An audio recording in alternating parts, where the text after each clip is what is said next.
Hi guys, welcome to the vlog. Once again, advice for today's maging matapang.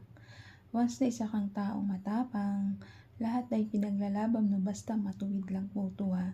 Huwag yung maging matapang-tapang tayo eh. Mali naman, tinutuwid mo yung mali.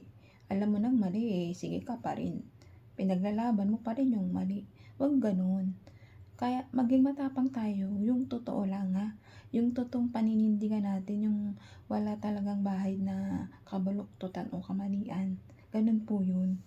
Ganito po yan eh. Ang pagiging matapang ay sinyalis na ikaw ay matatag na tao at matapang at kahit anong iba't ipukol sa'yo, mga salita o problema ay kinakaya mo kasi nga matapang kang tao at matibay kang tao. Once ang isang tao kasi ay matibay, dapat ginagamit mo yan din sa katalinuhan. Dapat kasi ang isang taong matapang, dapat ginagamit niya yan sa matuwid na landas o matuwid na pangangatwiran, hindi sa baluktot o sa maling pamamaraan. Nagmamatapang ka, ay baluktot naman yung pinaglalaban mo. Eh, saan dun yung tapang?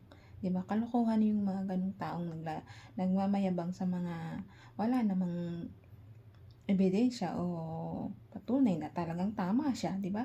May karamihan talaga sa mga tao ngayon. Pinapaglaban talaga o nagmamayabang talaga doon sa mga baluktot na alam nilang mali na hindi talaga nagpapatalo. Hindi sila nagpapatalo.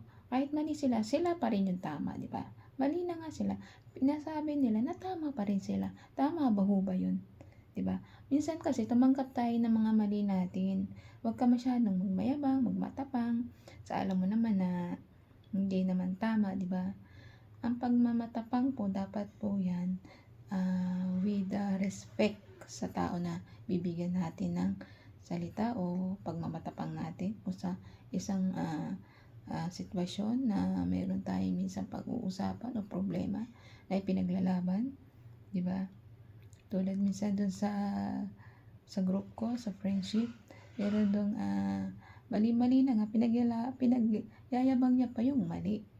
Eh, sabi ko sa kanya, wala, pinagmamayabang niya, mga fake news pa.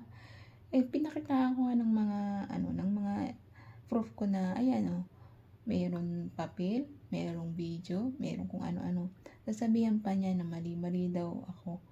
Paano kung hindi ako magsasabi ng mali? Bakit ako magsisinungaling kung alam ko naman na tama yung pinaglalaban ko? May kinukuha akong mga bago ako magsalita, may kinukuha akong mga informasyon na tama ba yung pinaglalaban ko. Kung mali, tatahimik ako. Eh kung hindi, ipaglalaban ko talaga na tama ako. Ganun yun. Hindi siya kasi kahit mali, sige lang palaban lang niya yung mali yung mga pictures na nagbibigay niya. Natatawa na lang ako, hindi ko na lang pinapansin para may manggulo sa group ko pa. Para may mag-ingay lang. Sige, hinayaan ko na lang siya. Kung ayun yung pinaglalaban niyo, kung doon sa masaya, okay, fine, wala sa akin yun. Basta yung tama lang po tayo ha, yung magmamayabang tayo sa kapwa-tao natin, yung doon lang tayo sa matuwid, okay po? Hanggang dito na lang po yung aking advice. Ingat po tayong lahat, and God bless.